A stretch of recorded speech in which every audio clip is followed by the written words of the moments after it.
Welcome to the deep dive. You want to get smart? Fast. We sift through the key insights from a whole pile of sources, so you don't have to. Exactly. Think of it as your express lane to being, well, seriously well-informed. And hopefully you'll get a few aha moments thrown in too. Keep things interesting. Today, we're venturing into something really cool that you, our listener, pointed us towards. Yeah, it's this collection called 30 Must-Read Bestsellers in Infographics. Our mission, to pull out the core wisdom from these visually condensed books. Precisely.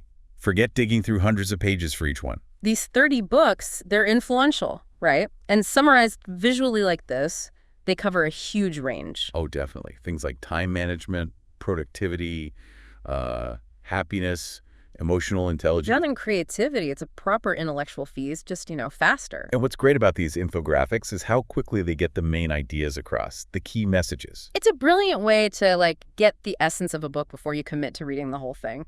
Or just refresh your memory on stuff you already know.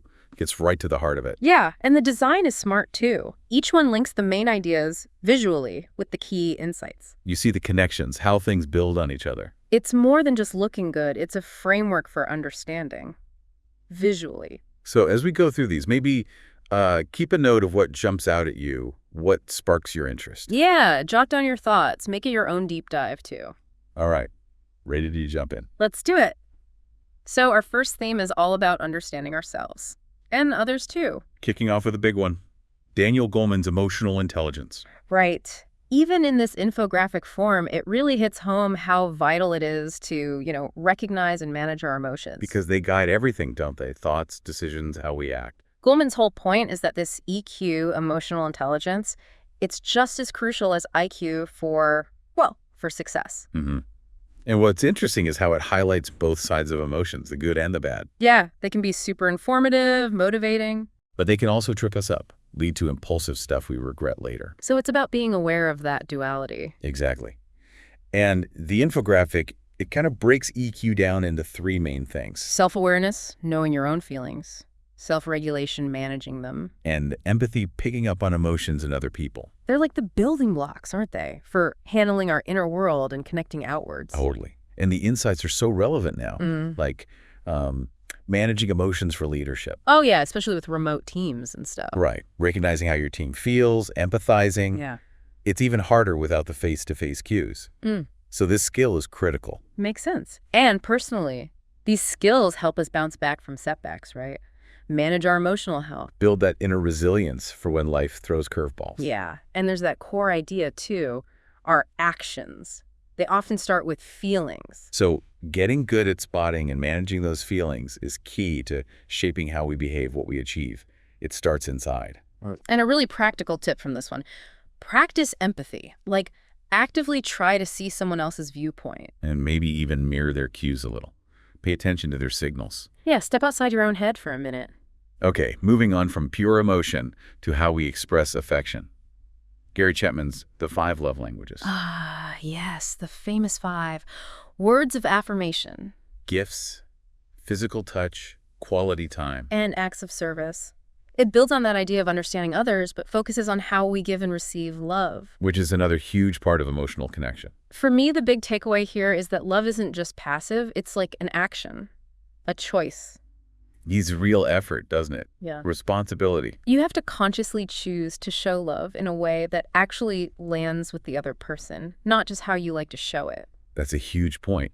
And the infographic also mentions, it's not just about affection. We need security, too, and significance, feeling like we matter. And knowing someone's love language helps meet those deeper needs as well. So the tip is pretty straightforward.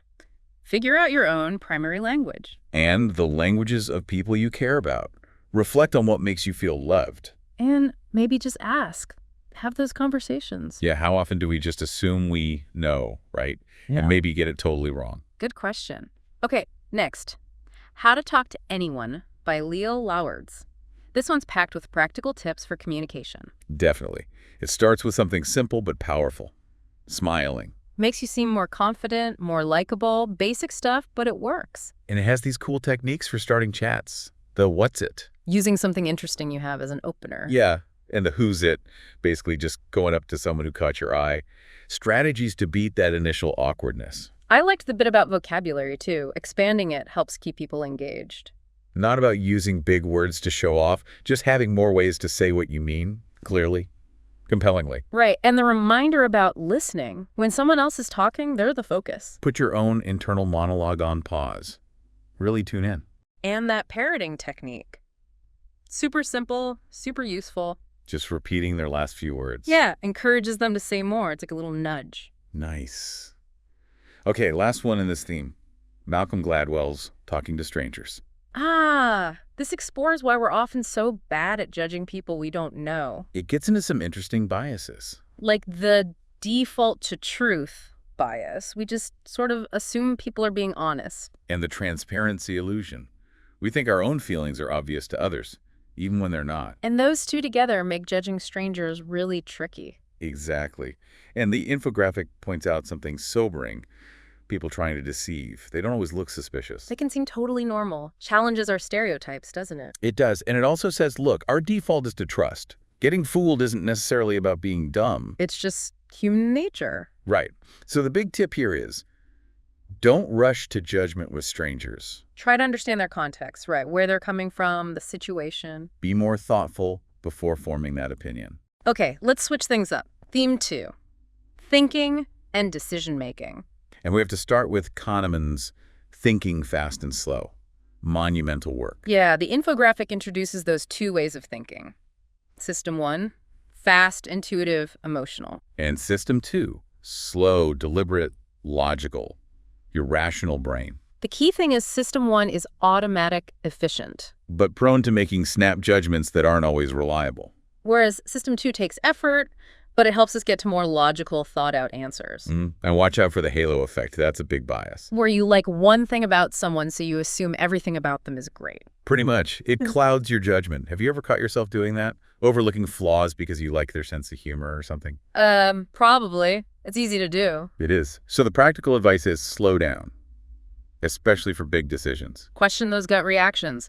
Give System 2 a chance to kick in. Avoid just acting on that first impulse from System 1. Okay, next up is The Happiness Hypothesis by Jonathan Haidt. This one uses that great metaphor, the elephant and the rider. The elephant is your emotional side. The rider is your rational mind. Exploring happiness through that lens. And a really powerful insight is that your perception of what happens to you is key to your happiness. It's not just the event itself, but how you frame it internally, how you interpret it. Exactly. And for long-term satisfaction, it says you need to align what you love doing with what actually makes you happy. Finding that sweet spot where your passions and your joy overlap. Yeah. And the tip is really about getting the elephant and rider working together. Not fighting each other. Right. When emotion and reason are in sync, you tend to feel more content, more balanced. Makes sense. Last one for this theme, Austin Kleon's Steal Like an Artist. I love this one. It's about being a good thief. Meaning, like, you borrow and remix ideas from lots of places to make something new? Precisely. It takes the pressure off feeling like you need 100% originality, which the book argues is basically a myth anyway. No idea comes from nowhere. Everything builds on what came before. Liberating, isn't it? And there's a nice insight, too, about kindness. That it usually gets rewarded. Supports collaboration. Yeah, that supportive spirit helps creativity. And a simple practical tip, keep a log. Of interesting ideas, things you see, inspirations. Anything, just capture it. You never know when you might use those little fragments later on. Cool. All right, let's transition again. Theme 3, habits and productivity. Big topic. Starting with the giant. James Clear's Atomic Habits. Okay, this infographic lays out those 4 laws for building good habits. Make it obvious. Make it attractive, make it easy, make it satisfying. And, crucially, it gives you the flip side for breaking bad habits. Make it invisible, unattractive, difficult, unsatisfying. You need both sides. Yeah. And a core idea is that our actions are driven by expecting some kind of reward, right? That feel-good hit. Understanding that feedback loop is fundamental to designing good habits and ditching bad ones. And the power of atomic habits, those tiny, consistent changes. The infographic really drums home that small steps, done repeatedly, compound into huge results over time. It's not about overnight transformation. And that habit stacking technique. So practical. Just linking a new habit to one you already do? Yeah, like after my morning coffee, I'll meditate for 1 minute. Easy way to weave things in. Smart. Okay, next. Mel Robbins, the 5-second rule. This is that straightforward mental tool, right? To just act. Yeah, a metacognition tool to push past hesitation. What's really simple is the method itself. When you feel yourself stalling, you just count backwards. 5, 4, 3, 2, 1. And then you physically move. Yeah. Go. The idea is the countdown interrupts that spiral of procrastination. Focuses your brain on just doing the thing. And the infographic shows how you can use it for all sorts of stuff. Beating procrastination, yeah, but also building courage, stopping worry loops. It's like a quick pattern interrupt you can deploy anytime. Exactly. And a good tip is using it specifically to swap bad habits for good ones. Catch yourself about to do the unwanted thing, count down, then pivot to the better action. Then there's Mini Habits by Stephen Guise. This is all about starting ridiculously small, isn't it? Almost laughably small actions, like doing one push-up instead of aiming for 30 minutes at the gym right away. The insight being that even that tiny win builds momentum, makes the bigger goal seem less daunting. Precisely. It gets you started, bypasses that initial resistance. And it mentions willpower. Says it's strong, but don't rely on it too much. Yeah. Mini habits are more sustainable because they don't drain your willpower reserves. Yeah. Small, consistent effort. And the tip is, don't try to start too many at once. Max 4 mini habits. Keep it focused. Sensible. Okay then, The Miracle Morning by Hal Elrod. The SAVERS routine, right? Dedicating that first hour. Silence, affirmations, visualization, exercise, reading, scribing. That's the acronym. The core idea is investing in yourself first thing sets the tone for the whole day. Proactively shaping your day rather than just reacting to whatever happens contributes to overall success. And it emphasizes how that morning routine really influences achieving your goals. How you wake up matters. A lot. And a simple starting tip. Just set the intention to wake up earlier. And maybe... Shoot your alarm across the room. Yeah. Force yourself out of bed. Classic move. Works, though. Yeah. Okay, last one in this productivity block. The One Thing by Gary Keller and Jay Papasan. This one's built around that focusing question. What's the one thing you can do such that by doing it, everything else becomes easier or unnecessary? Powerful question. The main insight is, not everything matters equally. Focus. Identify the single most important thing right now and pour your energy into that. Extraordinary results don't come from juggling a million things. They come from intense, focused effort on that one thing, one at a time. And a good tip for sticking with it. Surround yourself with people who support you doing your one thing, who encourage that focus. Build a supportive environment. Nice. Okay, final theme. Effectiveness and success. Starting with another classic, Stephen Covey's The 7 Habits of Highly Effective People. The infographic groups these habits nicely. Developing character, improving relationships, achieving goals. The habits themselves. Be proactive. Begin with the end in mind. Put first things first. Think win-win. Seek first to understand, then to be understood. Synergize. And sharpen the saw. It's a really holistic approach to being effective. A powerful insight I took from it. Focus on what you can control, your circle of influence. Yeah, that changes your whole attitude towards the stuff you can't control. Gives you agency. And the suggestion to write a personal mission statement. Really valuable. Gives you that guiding compass for decisions. Clarity of purpose. Definitely. Okay, next. The 80-20 Principle by Richard Koch. Pareto principle, right. Roughly 80% of results come from 20% of the effort. The key insight is that imbalance is everywhere. Input doesn't always equal output proportionally. Recognizing that lets you focus your energy strategically on that high-impact 20%. And it hammers home that time is your most valuable asset. So spend it wisely on that critical 20%. And the tip. Get better at observing. Spotting those 80-20 patterns in your own work and life. Sharpen your observation skills. Okay, then Amy Morin's 13 Things Mentally Strong People Don't Do. This flips the script, focusing on what not to do, like don't feel sorry for yourself. Don't give away your power, don't fear change, things like that. The main point is that mental strength isn't about being tough and emotionless. No, it's about regulating emotions, managing thoughts, and behaving positively despite challenges. And it highlights gratitude as a key part of mental strength. Leads to more positive feelings, better outlook. So a practical step is shift focus from self-pity to gratitude. Actively look for the good stuff. Simple but effective. Yeah. Next, Boundaries by Dr. Cloud and Dr. Townsend. Super important topic. Setting and keeping healthy boundaries in life and relationships. The core message is that boundaries aren't walls to shut people out. They're necessary limits for a balanced, respectful life. They protect your well-being. And I thought this was interesting. Boundaries act as a kind of litmus test for relationships. How people respect your boundaries shows the health of the connection. Yeah, reveals the level of consideration there. And the key advice is take responsibility for your own needs. Communicate your limits clearly. Enforce them. Don't wait for others to guess. Exactly. Okay, shifting to negotiation. Gym camps start with no. Sounds a bit confrontational, maybe. It does, but the infographic explains the logic. Starting with no can actually make the other side more rational. How so? It sort of clears the air, gets past the initial posturing, and opens things up for discussing the real issues and needs. Huh. Less assumption, more clarity. Huh.